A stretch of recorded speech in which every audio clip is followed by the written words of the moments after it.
नमस्कार दोस्तों, आइए सुनते हैं एक धार्मिक शिक्षाप्रद कहानी। आइए हनुमंत जी बिराजिए। एक पंडित जी रामायण कथा सुना रहे थे। लोग आते और आनंद विभोर होकर जाते। पंडित जी का नियम था, रोज कथा शुरू करने से पहले आइए हनुमंत जी बिराजिए कहकर हनुमान जी का आह्वान करना। फिर 1 घंटा प्रवचन करते थे। वकील साहब हर रोज कथा सुनने आते। वकील साहब के भक्ति भाव पर एक दिन तर्कशीलता हावी हो गई। उन्हें लगा कि महाराज रोज आइए हनुमंत जी बिराजिए कहते हैं, तो क्या हनुमान जी सचमुच आते होंगे? अतः वकील साहब ने पंडित जी से पूछ ही डाला, महाराज जी, आप रामायण की कथा बहुत अच्छी कहते हैं, हमें बड़ा रस आता है, परंतु आप जो गद्दी प्रतिदिन हनुमान जी को देते हैं, उस पर क्या हनुमान जी सचमुच विराजते हैं? पंडित जी ने कहा, हाँ, यह मेरा व्यक्तिगत विश्वास है कि राम कथा हो रही हो तो हनुमान जी अवश्य पधारते हैं। वकील ने कहा, महाराज, ऐसे बात नहीं बनेगी। हनुमान जी यहाँ आते हैं, इसका कोई सबूत दीजिए। आपको साबित करके दिखाना चाहिए कि हनुमान जी आपकी कथा सुनने आते हैं। महाराज जी ने बहुत समझाया कि भैया, आस्था को किसी सबूत की कसौटी पर नहीं कसना चाहिए। यह तो भक्त और भगवान के बीच का प्रेम रस है, व्यक्तिगत श्रद्धा का विषय है। आप कहो तो मैं प्रवचन करना बंद कर दूं, या आप कथा में आना छोड़ दो। लेकिन वकील नहीं माना। वो कहता ही रहा कि आप कई दिनों से दावा करते आ रहे हैं, यह बात और स्थानों पर भी कहते होंगे, इसलिए महाराज आपको तो साबित करना ही होगा कि हनुमान जी कथा सुनने आते हैं। इस तरह दोनों के बीच वाद विवाद होता रहा। मौखिक संघर्ष बढ़ता चला गया। हार कर पंडित जी महाराज ने कहा, हनुमान जी हैं या नहीं, उसका सबूत कल दिलाऊंगा। कल कथा शुरू हो तब प्रयोग करूंगा।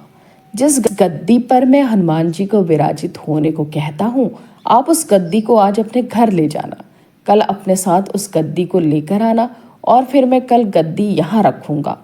मैं कथा से पहले हनुमान जी को बुलाऊंगा, फिर आप गद्दी ऊंची उठाना।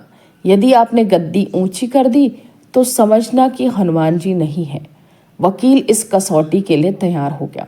पंडित जी ने कहा, हम दोनों में से जो पराजित होगा वह क्या करेगा, इसका निर्णय भी कर ले। यह तो सत्य की परीक्षा है। वकील ने कहा, मैं गद्दी ऊंची न कर सका तो वकालत छोड़कर आपकी दीक्षा ले लूंगा। आप पराजित हो गए तो क्या करोगे? पंडित जी ने कहा, मैं कथा वचन छोड़कर आपके ऑफिस का चपरासी बन जाऊंगा। अगले दिन कथा पंडाल में भारी भीड़ हुई। जो लोग रोजाना कथा सुनने नहीं आते थे, वे भी भक्ति, प्रेम और विश्वास की परीक्षा देखने आए। काफी भीड़ हो गई।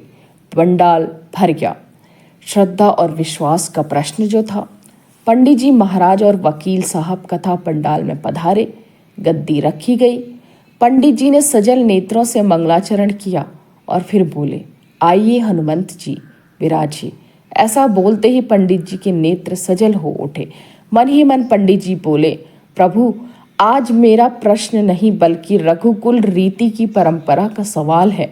मैं तो एक साधारण जन हूँ, मेरी भक्ति और आस्था की लाज रखना। फिर वकील साहब को निमंत्रण दिया गया, आइए गद्दी ऊंची कीजिए। लोगों की आंखें जम गई। वकील साहब खड़े हुए। उन्होंने गद्दी उठाने के लिए हाथ बढ़ाया, पर गद्दी को स्पर्श भी न कर सके। जो भी कारण रहा, उन्होंने 3 बार हाथ बढ़ाया, लेकिन तीनों बार असफल रहे। पंडित जी देख रहे थे।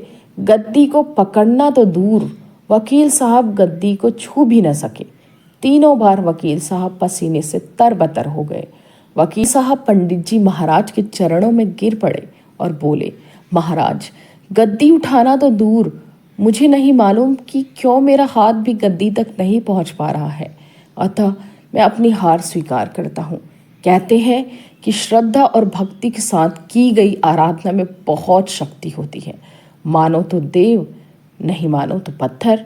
प्रभु की मूर्ति तो पाषाण की होती है, लेकिन भक्त के भाव से उसमें प्राण प्रतिष्ठा होती है, तो प्रभु विराजते हैं। श्री राम जी की जय। हे नाथ, हे मेरे नाथ, आप कृपा के सागर हैं। जय बजरंगबली।